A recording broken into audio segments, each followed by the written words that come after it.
on the 28th of September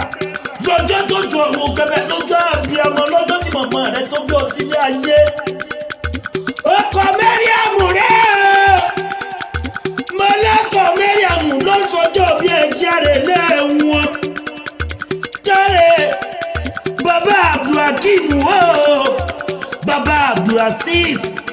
bàbá Balikisi rẹ o great contractor and real estate agent aluminium and real estate agent níṣẹ́ wọ́n kalẹ̀ sí number 1 ní Baba Aro complex Ògòmbò Ajah Lagos o. àwọn ọ̀rẹ́ rẹ àtẹ̀bí rẹ ìyàwó rẹ àtàwọn ọmọ àtàwọn ọ̀rẹ́ pẹ̀lú àwọn ojúlùmọ̀ àwọn náà ní kí n kí ọlọ́ni ọmọ olóríire Ọlájíire Abdullahi Ọlárẹ̀wájú ọmọkùnrin ọgbọ́dọ̀ tó sọ̀rọ̀ ọ̀rọ̀ bọ̀ ní ọmọ látilẹ̀ tó dáa tó dúdú ní kóòsì olówó orí ọkọ̀ Mẹ́ríàmù rẹ̀ o kẹrẹ̀ pẹ̀lú àwọn ọ̀rẹ́ ẹni ìjọ pẹ̀lẹ́mẹ́ lọ́tọ̀rí bọ̀yọ́ mo ní bọ̀yọ́ ní ìjọ pẹ̀lẹ́mẹ́ Aláàjì Ọmọ́tọ̀ṣọ́ ó ní ìjọ pẹ̀lẹ́mẹ́ Prince Kenny oúnjẹ ọ̀pẹ̀lẹ́ ní òpó ire Kẹ́sàm mo ní Kẹ́sàm ní nkí ọ̀pẹ̀lẹ́ o ó ní happy birthday to you Kẹ́sàm kí ní nkí ọ mo ní pé o always one mo always ní nkí ọ̀pẹ̀lẹ́ mo ní pé Kuam ní nkí ọ bàbá mi Kuam ní nkí ọ̀pẹ̀lẹ́ òun bí bàbá líà bó náà ṣe ń kọ̀wé ránṣẹ́. àwọn ọ̀rẹ́ rẹ̀ wọ́n ní nkí ọ̀pẹ̀lẹ́ o bàbá líà ní nkí ọ wọ́n wá sọ pé kí ìyálé bàbá tó bí ọlọ́mọ ẹ̀yìn ní Ìbàdàn dúró Ìbàdàn mẹ́sì ọ̀gọ̀ ibi olè bẹ́ńjàre olóhùn Ìbàdàn mẹ́sì ọ̀gọ̀ ọmọ jẹ̀gúdẹ̀ karahun Ìbàdàn rẹ̀ ò lé bàbá tó bí ọlọ́mọ ẹ̀yin ló máa gbọ́ sásábùsà ọmọ ẹgbọ́ yàyà mọ̀yà ìlú Àjàyí ìlú Òjó ìlú Ògúnmọ́lá olódògbò kẹ̀ríkẹ̀rí lójú ogun owó kẹ̀mbẹ̀rẹ̀ bí ìjà àgbẹ̀lẹ̀ Ògúnmọ́lá tóbi ó tó kọ́ bá lákú ẹlòmíì lọ́lé bàbá tó bí ọlọ́mọ Ìbàdàn mọ̀jàmọ̀jà pé kára wájú lẹ́rú ẹ̀yin ló máa jẹ̀gúdẹ̀ karahun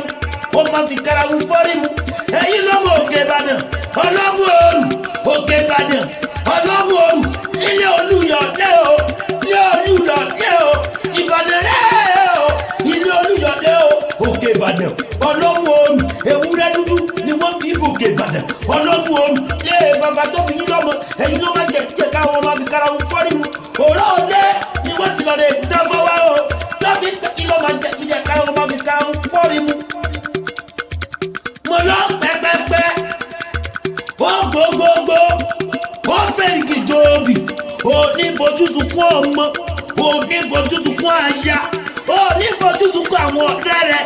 àwọn náà ní fojúsùnkún ẹ̀ ìgbẹ́mọ tiẹ̀ ọmọlé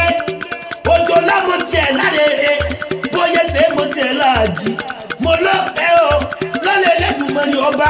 ipa ayé ìkọjọ́ ipa ayé kìkóòrùn ipa ayé oníká o mo ní pé o gọ̀lọ̀ ló mọ lọ gọ̀lọ̀ ló mọ bọ̀ torí pé wọ́n ti lọ lọ́tọ̀ dúdú ẹsẹ̀ àdúlọ gbọ̀wọ́ rẹ̀ yóò sì máa yẹnu àtẹ̀gbẹ́ lẹ́sẹ̀ rẹ̀ ó sì máa tẹ̀nà o Abdullahi o Ọlárẹ̀wájú o ọmọ Ọlájíire okú oríire bàbá mi the real estate agent tẹ́ ẹ bá ń wálé ẹ fẹ́ ra lẹ̀ ní ẹ fẹ́ kọ́lé o ẹ fẹ́ ní ẹ wálé ẹ wá sọ́dọ̀ Abdullahi o ẹ mẹ̀kọ́ mọ lóríire okú oríire happy birthday to you ìgbà ọdún kan lọ́dọ̀ Olódùmarè òkè lẹ́yẹ̀dì tí fọ́n ọmọ Ìbàdàn aya wọn ọkọ wọn lọ́kọ̀ mọ̀rẹ́ o ọkọ wọn lọ́kọ̀ mọ̀rẹ́ o Abdullahi ló jẹ́ kí n mọ̀ pé o Ìbàdàn ló kọ Ògòmbò ó ní máa sọ pé Ìbàdàn